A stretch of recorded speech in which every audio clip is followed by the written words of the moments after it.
प्रेक्षकांचं पुन्हा एकदा स्वागत।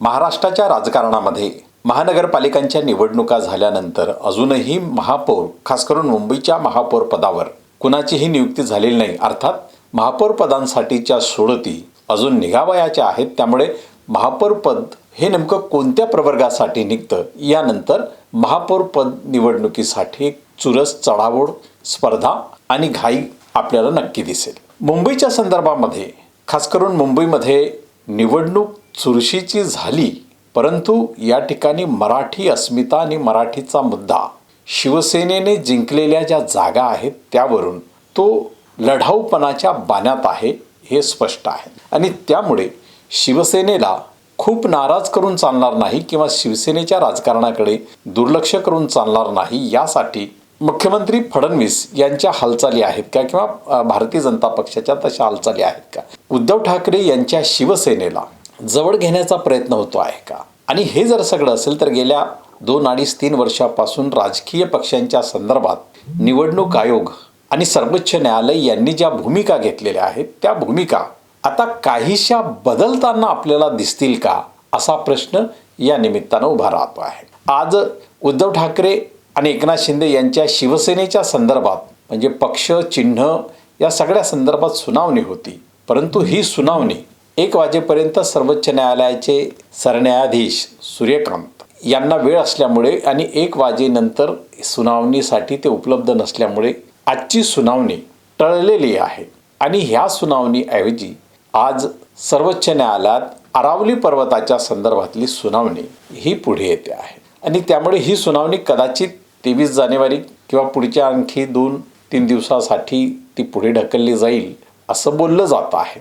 परंतु मुंबई महानगरपालिकेच्या महापौर पदाच्या निवडणुकीच्या इर्दगिर्द किंवा त्या वातावरणातच शिवसेनेच्या संदर्भात होणारा हा निर्णय आणि या संदर्भात जी चर्चा खास करून ॲडव्होकेट असीम सरोदे यांच्याकडून समाज माध्यमांमध्ये जी येते आणि संविधान तज्ज्ञ म्हणून ओळखलं जाणारे महाराष्ट्रातील ॲडव्होकेट उल्हास बापट यांची देखील जी पत्रकार परिषद आणि ज्या पद्धतीनं त्यांनी आक्रमकपणे आपल्या पत्रकार परिषदेत सर्वोच्च न्यायालयाच्या निर्णयावर, सर्वोच्च न्यायालयाच्या सध्याच्या एकूण भूमिकेवर आणि महाराष्ट्राच्या विधानसभेच्या अध्यक्षांच्या भूमिकेवर ज्या पद्धतीनं त्यांनी टीका केलेली आहे ते पाहता आणि ॲडव्होकेट असीम सरोदे यांची सातत्यानं समाज माध्यमांवर येणाऱ्या प्रतिक्रिया या सगळ्या गोष्टी पाहता आपल्याला असं जाणवत आहे की हा जो निर्णय आहे शिवसेनेच्या संदर्भामध्ये हा टायमिंग साधतो आहे का महापौर निवडणुकीच्या। कारण महापौर निवडणुकीच्या संदर्भामध्ये म्हणजे कुठल्याही लोकशाही सभागृहात सत्ताधारी पक्षाला बहुमत असावं हे निश्चित, परंतु हे बहुमत ज्याला सभागृहाच्या एकूण जागांपेक्षा निम्मे जागांच्या 1 जागा म्हणजे एकूण जागांच्या निम्मे जागेपेक्षा 1 जागा जरी अधिक असली तरी ते साधं बहुमत असतं। परंतु सत्तेत कुठलेही निर्णय जर घ्यायचे असतील तर हे साधं बहुमत देखील महत्त्वाचं असतं आणि कुठल्याही सभागृहाच्या नेत्याला ठरवण्यासाठी महत्त्वाचं असतं। परंतु स्थानिक स्वराज्य संस्था म्हणून मुंबई महानगरपालिका किंवा कुठल्याही महानगरपालिकेच्या संदर्भामध्ये जसं विधानसभेमध्ये आहे की विधानसभेमध्ये एकूण आमदारांच्या संख्येत 50% वर किमान 1 जरी सदस्य ज्या पक्षाकडे असेल त्या पक्षाची सत्ता येते, त्या पक्षाचा मुख्यमंत्री बनतो। परंतु स्थानिक स्वराज्य संस्थांच्या अनुषंगानं ही निवड एकूण जागेंच्या संख्येच्या निम्मेपेक्षा 1 अधिक नव्हे तर सभागृहात नेता निवडीच्या दिवशी किंवा महापौर निवडीच्या दिवशी विरोधी पक्ष आणि एकूण पक्ष जे सभागृहात उपस्थित असतील त्या सभागृहाच्या एकूण संख्येपेक्षा जी निम्मे संख्या असेल त्या निम्मे संख्येपेक्षा किमान 1 मत जरी जास्त असेल तर त्या आघाडीचा, त्या पक्षाचा महापौर बनतो। मुख्यमंत्री देवेंद्र फडणवीस यांना असं वाटत असावं की मुंबई महानगरपालिकेमध्ये जर त्यांच्या पक्षाला 89 जागा मिळालेल्या आहेत, सभागृहाची 227 ही संख्या पाहता हे बहुमत नसलं तरी ही बहुमत नसतानाही केवळ भाजपाची सत्ता ते मुंबई महानगरपालिकेवर बसवू शकतात। मात्र यासाठी उद्धव ठाकरे यांची जी शिवसेना आहे, जे खऱ्या अर्थाने विरोधी पक्ष म्हणून आता या सभागृहामध्ये दिसतील, तर ते जर अनुपस्थित राहिले महापौर निवडीच्या दिवशी तर त्यांची संख्या जी एकदम कमी होईल त्यामुळे त्या उर्वरित संख्येपेक्षा 50% आणि त्यापेक्षा मग अधिक, जर 227 ही संख्या जर आपण आता महानगरपालिकेची धरली आणि शिवसेनेच्या 67 जागा जर आपण त्याच्यातून वगळल्या, तर एकंदरीत 160 लोक त्या सभागृहामध्ये असतील आणि 160च्या निम्मे 80, आणि या 80मध्ये एक जरी जास्त सभासद असेल तर ती 81 ही संख्या होते. आणि 81 ही सभासद संख्या ज्या पक्षाकडे असेल त्या पक्षाचा महापौर होऊ शकेल. हे जर आपण गणित पाहिलं तर भारतीय जनता पक्षाकडे सभागृहातील 89 जागा आहेत आणि या 89 जागांमुळे 81 ही संख्या त्यांच्याकडे बनू शकते, जी त्यांची संख्याच 89 पर्यंत आहे. त्यामुळे केवळ भारतीय जनता पक्षाची सत्ता किंवा महापौर निवडीसाठी ते या पद्धतीचा वापर करू शकतात किंवा उद्धव ठाकरे यांच्या शिवसेनेला अनुपस्थित राहण्याचा एक राजकीय मार्ग यामधून ते काढू शकतात. कारण राजकारणामध्ये मित्र आणि शत्रू हे कायमचे कोणी नसतात. राजकारणाच्या घडामोडीनंतर आपण पाहिलंय की देवेंद्र फडणवीस मुख्यमंत्री जेव्हा पहिल्यांदा झाले ते राष्ट्रवादीने त्यांना 2 महिन्यासाठी आवाजी मतदानाने साथ दिली होती आणि त्यानंतर अजित पवार हे जेव्हा त्यांच्याकडे जाऊन 2019ला पुन्हा उपमुख्यमंत्री झाले आणि पहाटेचा शपथविधी झाला, त्यानंतर देवेंद्र फडणवीस यांनी राष्ट्रवादी काँग्रेसबरोबर आपण युती कदापि करणार नाही असं ठासून सांगितलं होतं. परंतु अजित पवार त्यानंतर त्यांच्या सोबत गेले, त्यांनी उपमुख्यमंत्री पदही दिलं. तर या राजकारणामध्ये या घडामोडी घडतात.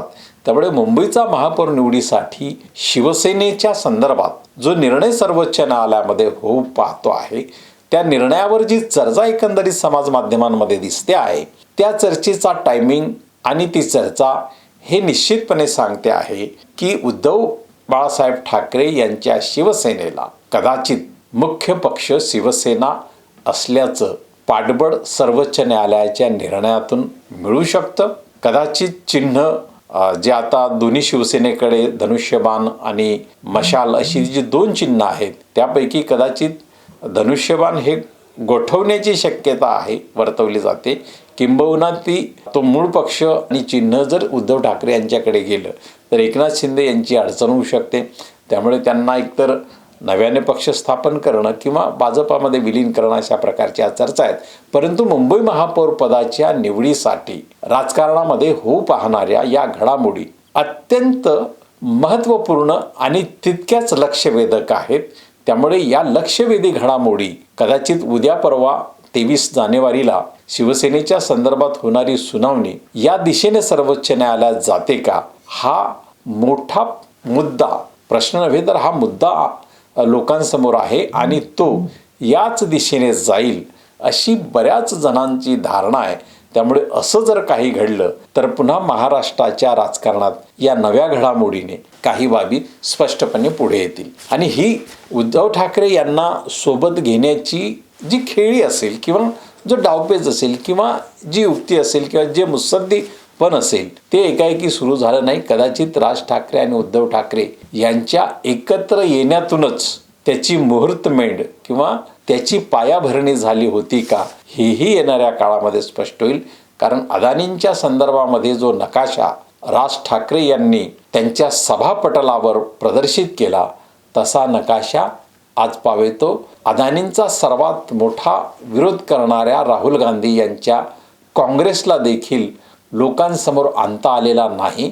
त्यामुळे अदानींचा हा अवाढव्य भारतव्यापी जो नकाशा आहे, तो नकाशा बाहेर आणणं ह्याचं श्रेय राज ठाकरेंना जरी मिळालं असलं तरी ते संपूर्ण मिळवणं हे राज ठाकरे यांच्या राजकीय ताकदीतून झाला आहे का, हा देखील प्रश्न या निमित्तानं होतो. त्यामुळे राज ठाकरे आणि उद्धव ठाकरे यांचं एकत्र येणं ही देखील नव्या राजकारणाची पायाभरणी मुत्सद्दीपणे महाराष्ट्रामध्ये केली गेली होती का, आहे का, याचे देखील एकूण निष्कर्ष आपल्याला सर्वोच्च न्यायालयाच्या त्या निकालानंतरच आपल्यासमोर अंदाजे का होईना परंतु उभे राहतील असं आपल्याला वाटतं. आणि मुंबईच्या महापौर पदासाठी जर ही सोडत SC ST OBC किंवा खुल्या प्रवर्गाला वगळून केवळ STचं नाव जर निघालं तर त्यामध्ये उद्धव ठाकरे यांच्या शिवसेनेकडे दोन्ही ST नगरसेवक आहेत, आदिवासी नगरसेवक आहेत. त्यामुळे ही जागा जरी तांत्रिकदृष्ट्या त्यांना गेली तर त्या घडामोडी काय होतात आणि असं होण्याची शक्यता कमी असली तरी मात्र मुंबईचं नगरसेवक पद कदाचित खुल्या प्रवर्गाकडे जाण्याचीच अधिक शक्यता आहे. कारण भारतीय जनता पक्ष जर महापौरपदाचं मुंबईचं नेतृत्व करत असेल तर त्यांना सोपं आणि सहज नेतृत्व हे खुल्या प्रवर्गातूनच करता येऊ शकेल असं एकंदरीत दिसतंय. त्यामुळे या घडामोडींना सर्वोच्च न्यायालयाची निर्णयाची टायमिंग, सुनावणीची टायमिंग, अरावली पर्वताच्या निमित्तानं एकनाथ शिंदे यांच्या पक्षाला काही काळ का होईना परंतु त्या निमित्तानं सुनावणी जी पुढे ढकलली गेलेली आहे यामुळे मिळालेला दिलासा आणि मुंबईच्या महापौरपदाची निवड त्यासाठी आरक्षण सोडत होणार असली तरी ती खुल्या प्रवर्गाच्या दिशेने जाईल का? कारण त्याशिवाय भाजपाला मुंबईचं नेतृत्व सहजपणे करता येणार नाही हे आपल्याला दिसतं आहे. त्यामुळे येणाऱ्या काळात आपण या सगळ्या निर्णयांची प्रतीक्षा करून मुंबईचा महापौर कोण होतो आणि सभागृहातल्या बहुमताची स्थिती कशी निवडली जाते यावरही आपण लक्ष ठेवू. तोपर्यंत हा व्हिडिओ आपल्याला आवडला तर लाईक करा, शेअर करा आणि आमचे चॅनल सबस्क्राईब देखील करा. धन्यवाद.